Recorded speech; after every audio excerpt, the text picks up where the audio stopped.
You come into the room today carrying a weight I can almost see resting on your shoulders.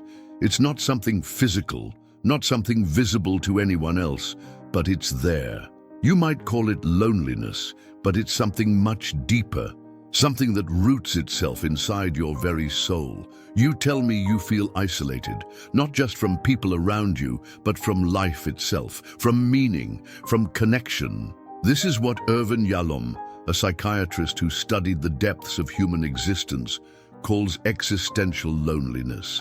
It's the profound realization that no matter what we do, we are ultimately alone in our experience of life. It's a truth that shakes you to your core and leaves you wondering if anyone else truly understands what it's like to feel this way. In this session, I want to explore that feeling with you, the sense of isolation that isn't just about being physically alone, but about a deeper solitude that you can't shake. Yalom believed that beneath all the noise of our daily lives lies this fundamental experience of aloneness. You might think you're alone because you don't have friends or family nearby, but existential loneliness is something that every human being experiences, even when surrounded by others. It's the awareness that you cannot fully share your inner world, that your thoughts, your fears, your hopes, your pain, these are yours alone.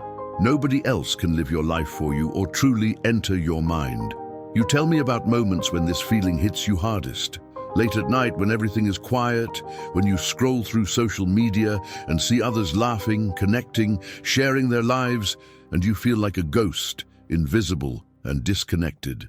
It's like a chasm opens between you and the rest of the world. The irony is that even when you try to reach out, to connect, that gap sometimes feels impossible to cross. It's not about people not caring or rejecting you. It's about the unbridgeable distance between one consciousness and another. Yalom writes about this loneliness as a fundamental part of the human condition.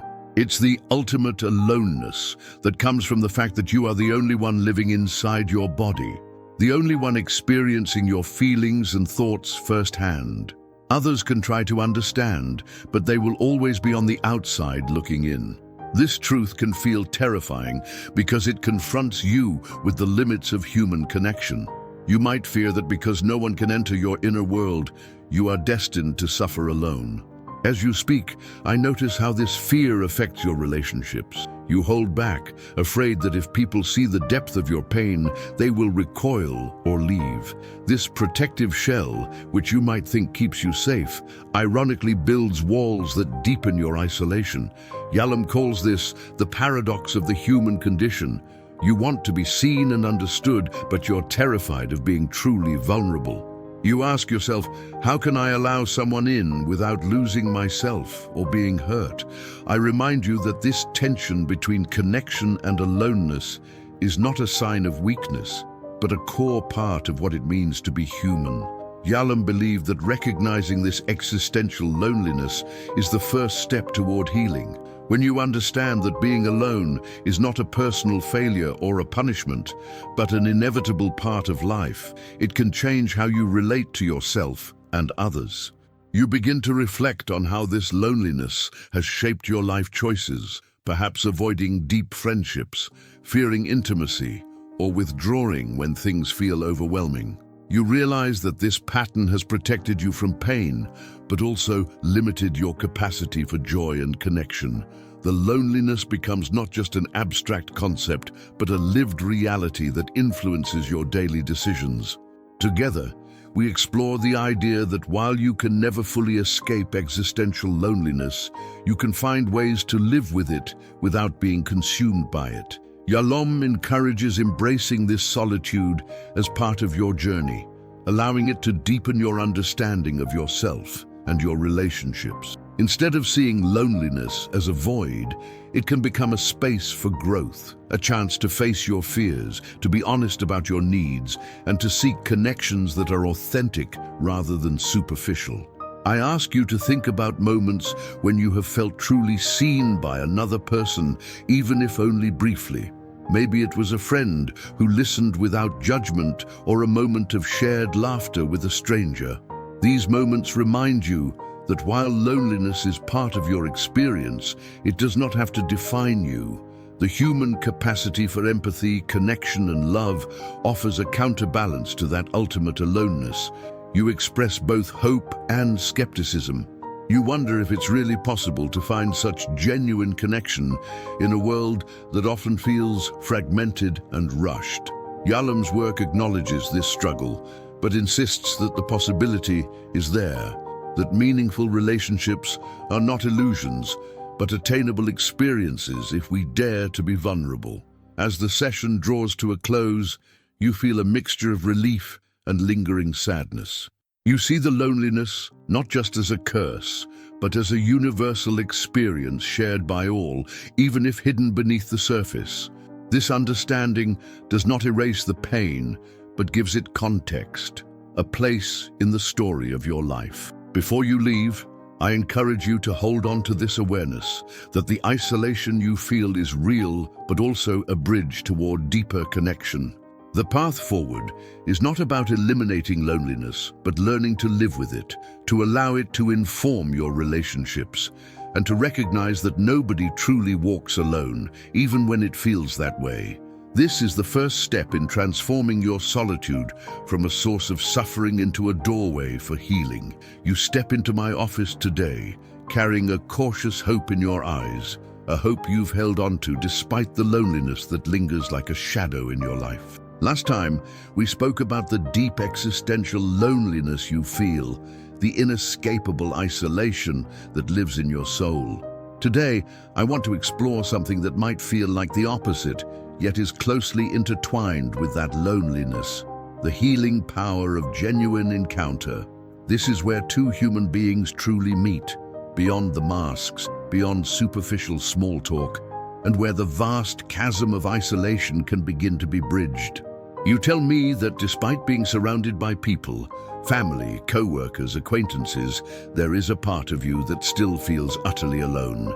You wonder if true connection is even possible. This is a feeling many share, and Irvin Yalom's work offers a profound insight. It is not the quantity of relationships that matters, but the quality.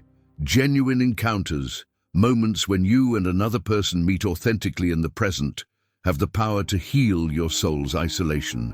You pause and think about the last time you felt truly seen, not just glanced at or tolerated, but deeply understood. Maybe it was a conversation where you felt safe enough to share your fears or your dreams without judgment. Maybe it was an unexpected moment of empathy, a simple gesture or look that conveyed you are not alone. Such moments are rare, you admit, but they leave a lasting impression.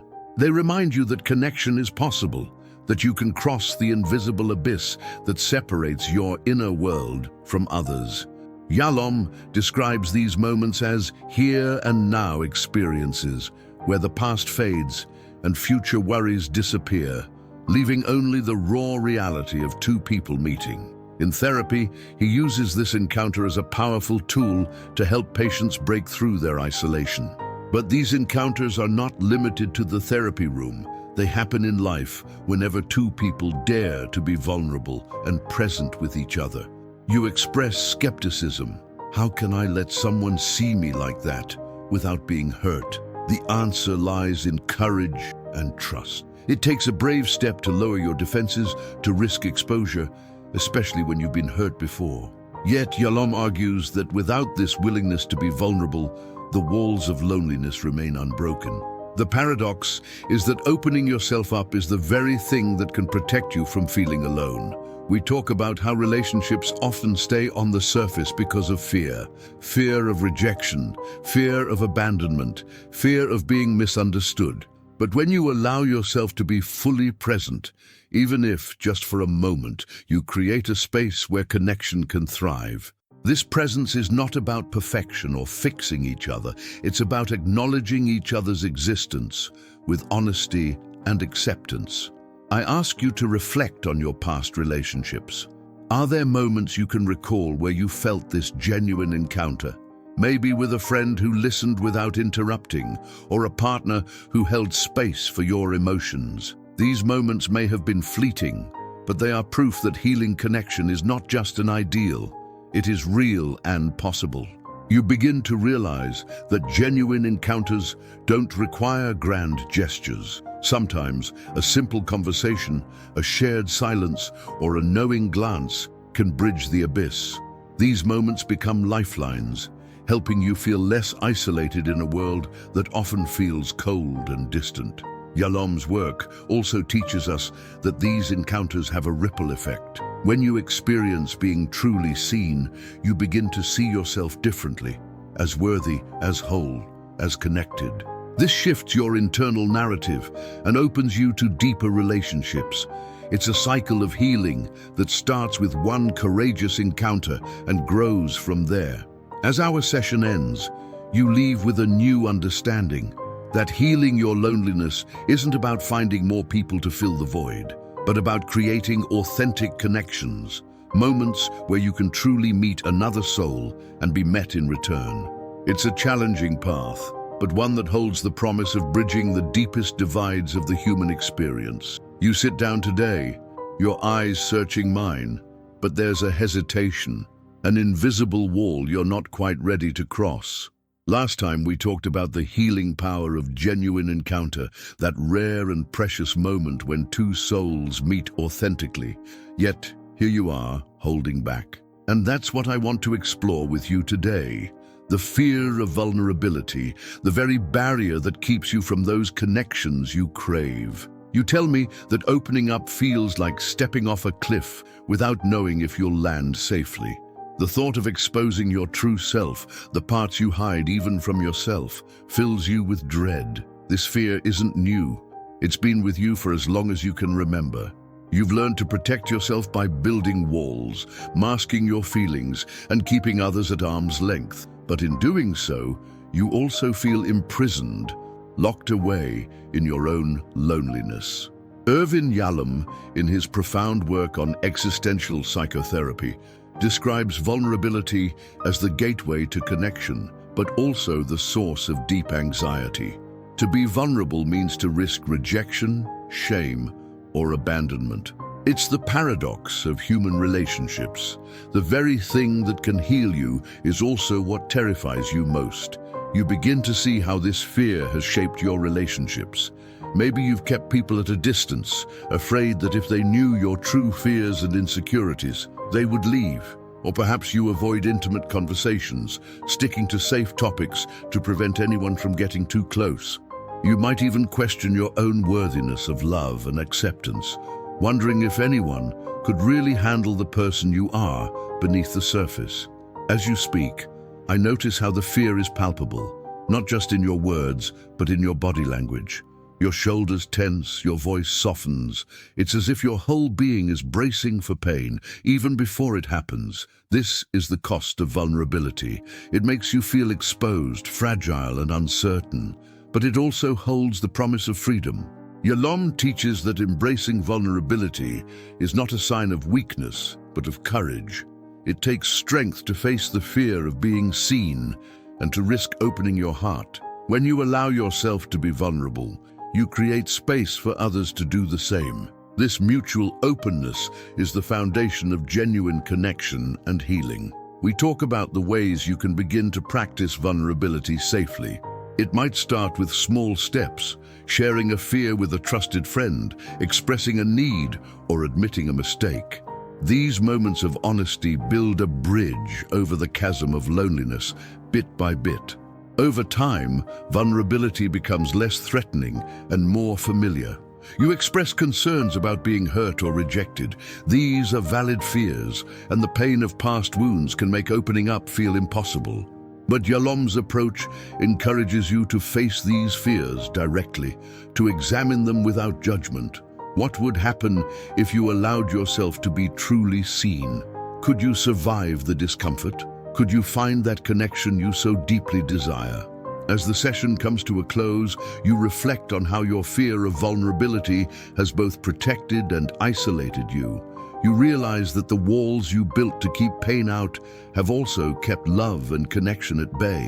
The choice before you is difficult but clear: to remain behind the walls of loneliness or to step forward with courage into the uncertain but healing space of vulnerability. I remind you that this journey is not about perfection or immediate transformation. It's about gradual openness, about learning to be with your fears instead of running from them. And with each brave step, the possibility of true connection and of healing your soul's isolation grows stronger.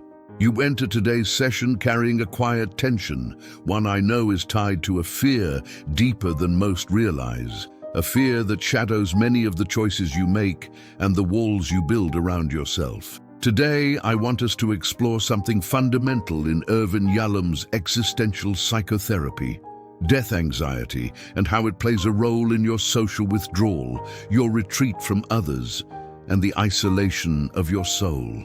You admit that sometimes the thought of your own mortality creeps in unexpectedly, sending a ripple of dread through your mind. It may come in quiet moments, alone in bed at night, or when faced with illness, loss, or even a reminder in the news. This fear is not just about dying itself, but about the unknown that death represents, and the unbearable reality that life, no matter how full, will end. Yalom calls this death anxiety, and he sees it as one of the 4 ultimate concerns of human existence. This anxiety is something everyone faces, but how it affects you is deeply personal. You tell me that when these fears arise, you feel overwhelmed, as if the meaning of your connections, your efforts to belong, suddenly lose their grounding. In response, you sometimes pull back from people, friends, family, even colleagues, because intimacy feels too risky when you're confronted with the fragility of life. You reflect on how death anxiety influences your behavior, avoiding deep conversations, shying away from emotional closeness, or distracting yourself with busyness to escape these thoughts. This withdrawal is a defense, a way to protect yourself from the vulnerability that death anxiety stirs. Yet paradoxically, this very retreat feeds your loneliness, intensifying the isolation of your soul. Yalom's existential framework helps us understand that death anxiety is not just a fear to be eliminated, but a reality to be faced. When you avoid it, it unconsciously controls your life, influencing how you relate to others and yourself. The challenge is to bring this fear into awareness, to acknowledge it without letting it dictate your choices. We explore ways to begin this difficult process. It might start with accepting the inevitability of death, not as a morbid obsession, but as a grounding truth that can give life urgency and meaning. This acceptance can transform your approach to relationships. Instead of fearing loss and pain, you begin to see connection as precious precisely because life is finite. You express hesitation. How can I live fully knowing life will end? Isn't it easier to shut down, to protect myself? Yalom's philosophy encourages the opposite, that awareness of death can inspire you to live more authentically and intimately. By confronting mortality, you find motivation to break free from isolation and engage with life and others more deeply. We discuss practical steps, allowing yourself to be present with your fears, sharing them with trusted people, and making conscious choices to connect despite uncertainty. These acts become forms of courage, small rebellions against the shadow of death anxiety. As our session closes, you feel a shift, not a disappearance of fear, but a new perspective. Death anxiety no longer controls your social world entirely. Instead, it becomes a part of your story, one that invites you to cherish the connections you have and seek new ones with openness. You come into the session today carrying a mixture of hope and doubt. We have talked before about loneliness, vulnerability, and even the shadow of death anxiety that colors much of your experience. Today, I want us to focus on something hopeful and transformative, how creating meaning together with others can help heal the isolation you feel deep in your soul. You share that sometimes life feels like a series of disconnected moments, tasks to be done, routines to follow, conversations to get through. It can be hard to see how these moments add up to something meaningful, especially when you feel alone inside. Irvin Yalom's work reminds us that meaning is not something you find in isolation, but something you create in relationship, with other people, with shared experiences, and with the world around you. I invite you to reflect on times when you have felt truly connected, when you and another person or group shared a moment that felt alive, purposeful, or transformative. Maybe it was a conversation that changed how you saw yourself or the world. Perhaps it was a shared challenge or celebration that brought a sense of belonging. These moments are not accidental. They are the building blocks of meaning. Yalom emphasizes that human beings are meaning-making creatures, and that meaning is often created through connection. When you share your story, your fears, your joys with another, you give those experiences a context beyond yourself. The other person reflects back to you a new way of seeing, a new significance that you might have missed on your own. You tell me that sometimes, despite craving this connection, you feel like your experiences are too small or insignificant to matter. But the truth is, meaning is not about grand achievements or dramatic events. It's about the shared humanity in everyday moments. A simple gesture of kindness, a laugh shared, or a moment of honest listening can become a source of meaning that counters isolation. We explore how creating meaning together can transform your inner world. Instead of feeling like a solitary actor on an empty stage, you become part of a living narrative where your experiences resonate beyond yourself. This shift can bring a sense of belonging and purpose that helps heal the soul's loneliness. You also acknowledge that creating meaning together requires risk of being vulnerable, of opening up to others, of facing the possibility of loss. But these risks are part of what makes relationships rich and transformative. Yalom's existential approach encourages embracing these risks as essential to living fully. I encourage you to think about ways you can seek or create such shared experiences in your life. It might be reconnecting with old friends, joining a community group, or simply being more present in your daily interactions. The goal is to move from isolation toward a sense of belonging through meaningful connection. As the session concludes, you feel a flicker of possibility, a sense that even small moments of connection can add up to something powerful. The isolation that once felt overwhelming now has a pathway toward healing through shared meaning. You come into the room today, perhaps feeling tired from the long journey through your own thoughts and emotions. We've explored the depths of your loneliness, the fear of vulnerability, the shadows cast by death anxiety, and the transformative power of genuine connection and shared meaning. Now, we stand at a crossroads, the place where understanding meets action. Today, I want us to focus on practical steps you can take to move from isolation toward belonging and healing. You tell me that while you understand the ideas we've discussed, putting them into practice feels daunting.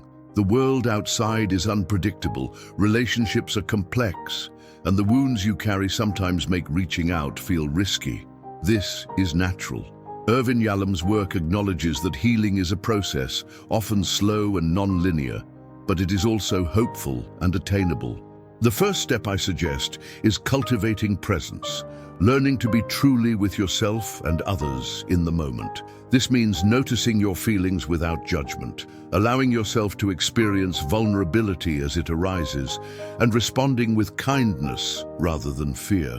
Presence creates a foundation where genuine connection can grow. You might practice this by engaging more mindfully in conversations, listening deeply, sharing honestly, and resisting the urge to retreat behind distractions or defenses. Even small changes in how you relate to others can build bridges over the chasms of loneliness. Next, I encourage you to seek out safe spaces and relationships where you feel accepted. These might be old friends, family members, support groups, or even therapeutic relationships. Safety doesn't mean perfection. It means acceptance, respect, and the freedom to be yourself. Yalom emphasizes that healing often occurs within these trusted bonds. We also explore the importance of small acts of courage, moments when you allow yourself to be seen, to express your needs, or to ask for support. These actions may feel uncomfortable at first, but they gradually weaken the walls of isolation and invite others in. You mentioned times when reaching out has led to disappointment or hurt. We acknowledge that pain is part of human relationships, but it is not the whole story. Each step you take toward connection is also a step toward healing, growth, and belonging. Another practical step is embracing community in broader forms, joining groups, volunteering, or participating in activities that align with your interests and values. These shared spaces provide opportunities to create new connections and build meaning together. Finally, I remind you that this journey is ongoing and that setbacks are natural. The goal is not perfection, but persistence, compassion for yourself, and openness to connection. Yalom's existential approach teaches that even in the face of life's ultimate concerns, we can choose to live authentically and connected. As our session ends, you feel a mixture of apprehension and hope. You understand that moving from isolation to belonging requires courage, practice, and patience, but it is possible. Each small step you take is a victory against the loneliness that once felt insurmountable. If this journey into healing and connection resonated with you, don't forget to like, share, and subscribe for more deep dives into the human experience. Your story matters, and together we can explore the paths from loneliness to belonging. Comment below with your thoughts or experiences. We'd love to hear from you. Hit the notification bell so you never miss a new video. Remember, no one should suffer alone, and this community is here to support you every step of the way. Let's grow, heal, and connect together. See you in the next video.